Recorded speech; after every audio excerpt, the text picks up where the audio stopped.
அஸ்ஸலாமு அலைக்கும், welcome back to my channel. இன்றைக்கி நம்ம பீஃப் பிரியாணி எப்படி செய்கிறதுன்னு பார்க்கலாம். நல்லா சூப்பர்பான நல்ல சூப்பரான டேஸ்டியாக எப்படி முஸ்லீமில் எப்படி வீட்டில் செய்வாங்களோ அதே மாதிரி பீஃப் பிரியாணி எப்படி செய்யலான்னு பார்க்கலாம் வாங்க. இதுக்கு பிரியாணி மசாலா ரெடி பண்ணிக்கிறலாம். அதுக்கு ஃபஸ்ட்டு நான் 50 கிராம் ஏலக்காயும் 50 கிராம் பட்டை 10 கிராம் கிராம்பு எடுத்திருக்கேன். அதுக்கு ஃபஸ்ட்டு ஒரு பேனில் மாற்றி ட்ரை ரோஸ்ட் பண்ணிக்கிறலாம். லைட்டாக சூடு ஏறினா போதும், ரொம்ப வறுக்கணும்னு தேவையில்லை. இது வறுபட்டுருச்சு. இதை ஒரு தட்டில் மாற்றி லைட்டாக கொஞ்சம் சூடாக ஆறுனதுக்கப்புறம் இதை நல்லா பவுட்ரு பண்ணி எடுத்துக்கலாம். இப்போ நல்லா ஆறிடுச்சு. இப்போ ஒரு மிக்ஸி ஜாரில் மாற்றிட்டு இதை நல்லா பவுட்ராக அரைச்சிக்கிறலாம்.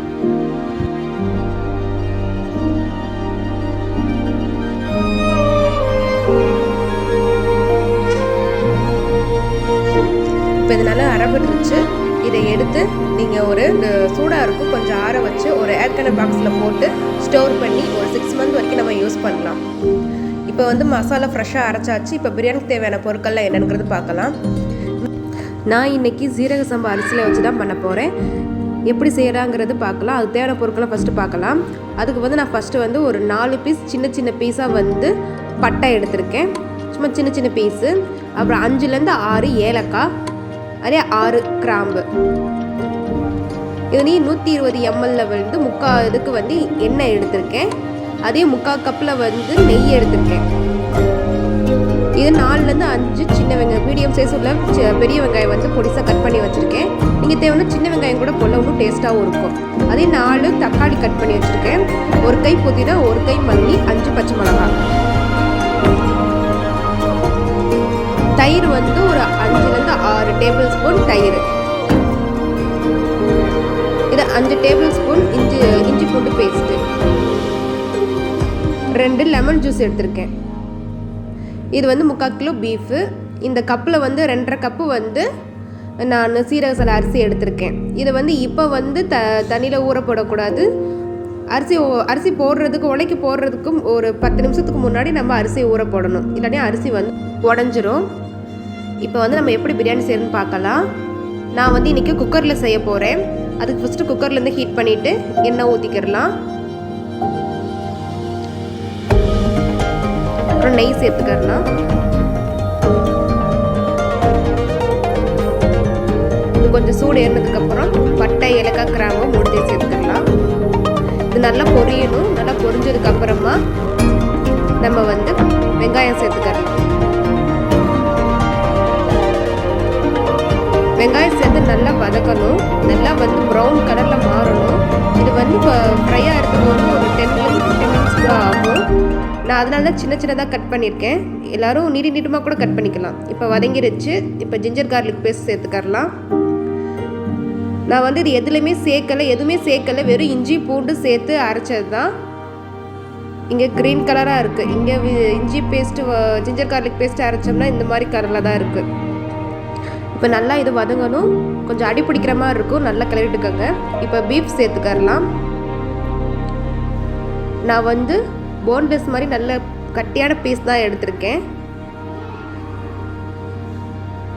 நல்லா நான் வதக்கிக்கோங்க.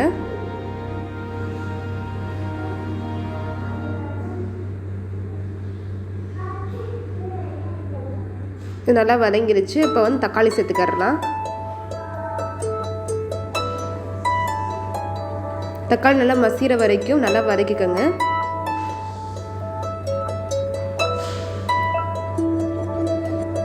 இப்போ இதில் புதினா, மல்லி, பச்சை மிளகாய் எல்லாமே சேர்த்துக்கரலாம். பிரியாணிக்கு பச்சை மிளகாய் காட்டம் ரொம்ப நல்லாயிருக்கும். உங்களுக்கு தகுந்த மாதிரி நீங்கள் பச்சை மிளகாய் சேர்த்துக்கோங்க. நான் இன்றைக்கி 5லேருந்து 6 பச்சை மிளகாய் தான் சேர்த்துருக்கேன். இது நல்லா வதங்கினதுக்கப்புறமா நல்லா ஃப்ரை பண்ணிக்கோங்க. ஒவ்வொரு பொருளும் நல்லா வதங்கணும். வதங்கினதுக்கப்புறமா தான் அடுத்தடுத்த பொருள் சேர்க்கணும். இப்போ நான் என் கையில் ஒரு குடி கை நான் உப்பு சேர்க்குறேன். உப்பு கல்லுப்பு தான் நான் சேர்க்குறேன். எங்கள் வீட்டில் என் மாமியார் சூப்பராக பிரியாணி செய்வாங்க. எல்லாருக்கும் ரொம்ப ஃபேவரட்டும் கூட. இப்போ நம்ம ஃப்ரெஷ்ஷாக அரைச்சி வச்சுருக்க பிரியாணி மசாலா சேர்த்துக்கரலாம். நான் ஒரு முக்கால் டேபிள் ஸ்பூன் சேர்த்துருக்கேன். இதே நல்லா சுருள கிண்டுங்க. இப்போ வந்து சில்லி பவுட்ரு சேர்த்துக்கிறலாம்.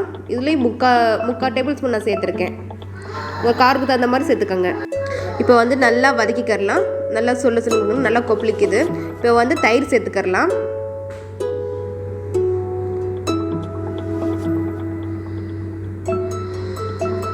நல்லா பார்த்தீங்கன்னா தெரியும் உங்களுக்கு அந்த கலர் வந்து சேஞ்ச் ஆயிடுச்சு.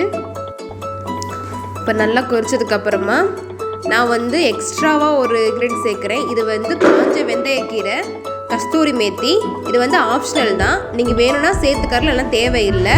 நல்லா சேர்த்துக்கிட்டா இதோட வாசனை மனமும் வந்து நல்லாயிருக்கும். பிரியாணிக்கு சேர்த்துக்கோங்க. இப்போ நான் கறி வேகிறதுக்காண்டி ஒரு 1/4 டம்ளர் வந்து தண்ணி ஊற்றுறேன்.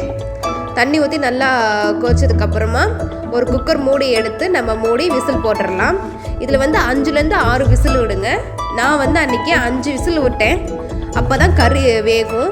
நமக்கு பீஃப் எடுத்துருக்கனால கறி இவ்வளோ வேகாது, லேட் ஆகும். இப்போ அரிசியை தண்ணியில் போட்டுடலாம். இப்போ கறி வெந்துருச்சான்னு பார்க்கலாம். திறந்து பார்த்தீங்கன்னா நல்லா வாசனையாக இருக்கும். தொட்டு பாருங்கள். தொட்டு பார்த்து நசுங்குச்சுன்னா நல்லா வெந்துருச்சுன்னு அர்த்தம். ரொம்பவும் வேக விட்டுறக்கூடாது, கறி உடஞ்சிரும். இப்போ நல்லா வெந்துடுச்சு. இப்போ வந்து நம்ம இதுக்கு தேவையான தண்ணி சேர்த்துக்கலாம். நான் 1க்கு 1.5 அளவில் எடுத்திருக்கேன். ஏன்னா கிரேவிலையும் தண்ணி இருக்குது, பார்த்து சேர்த்துக்கங்க. இப்போ வந்து தண்ணி சேர்த்துடலாம். இது வந்து நுர கூடணும். நுர கூடினதுக்கு அப்புறம் தான் வந்து நம்ம அரிசி போடணும். நல்லா அடியில் கிளறி விட்டுக்கோங்க. அடி பிடிக்காதவருக்கு இருக்கணும். இப்போ நுர கூடிருச்சு. இப்போ அரிசி போட்டுடலாம். இப்போ பார்த்தீங்கன்னா தெரியும் நல்லா எண்ணெய் பிரிஞ்சு மேலே மிதக்குது. இந்த ஸ்டேஜில் தான் அரிசி போடணும். இதுக்கு முன்னாடியே போட்டிங்கன்னா அரிசி உடஞ்சிரும். இப்போ வந்து நான் இதில் 2 லெமன் ஜூஸ் புழிஞ்சு வச்சுருக்கேன். அதை சேர்த்துக்கரலாம். இப்போ இந்த ஸ்டேஜில் வந்து உப்பு, புளிப்பு, காரம் எல்லாம் சரியாக இருக்கான்னு டேஸ்ட் பண்ணி பார்த்துக்கோங்க. இப்போ இதில் நீங்கள் டேஸ்ட் பண்ணி பார்க்குறப்ப உப்பு கொஞ்சம் கூட இருக்கணும், கறிக்கணும், அப்போ நல்லாயிருக்கும். இப்போ வந்து பார்த்திங்கன்னா தண்ணி சுண்டிருச்சு. இப்போ நம்ம தம் போட்டுடலாம். ஒரு குக்கர் மூடி எடுத்து நம்ம மூடி விசில் போட்டுடலாம்.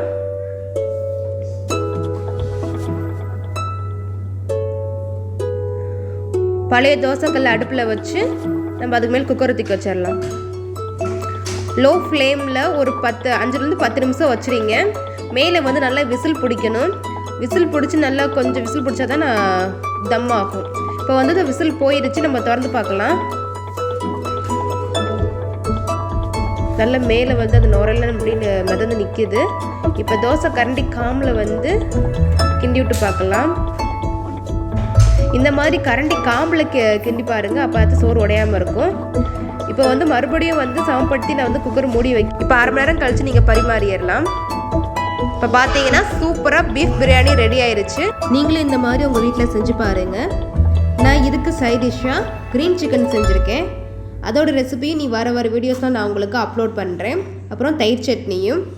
நாங்கள் இது மாதிரி சூப்பராக பிரியாணி என்ஜாய் பண்ணி சாப்பிட போகிறோம். நீங்களும் மாதிரி செஞ்சு சாப்பிடுங்க. இந்த சேனல் உங்களுக்கு பிடிச்சிருந்துச்சுன்னா லைக் பண்ணுங்கள், ஷேர் பண்ணுங்கள், கமெண்ட் பண்ணுங்கள். மறக்காமல் மைதீன்ஸ் ஏஞ்சல் சேனலுக்கு சப்ஸ்கிரைப் பண்ணுங்கள். தேங்க்ஸ் ஃபார் வாட்சிங்.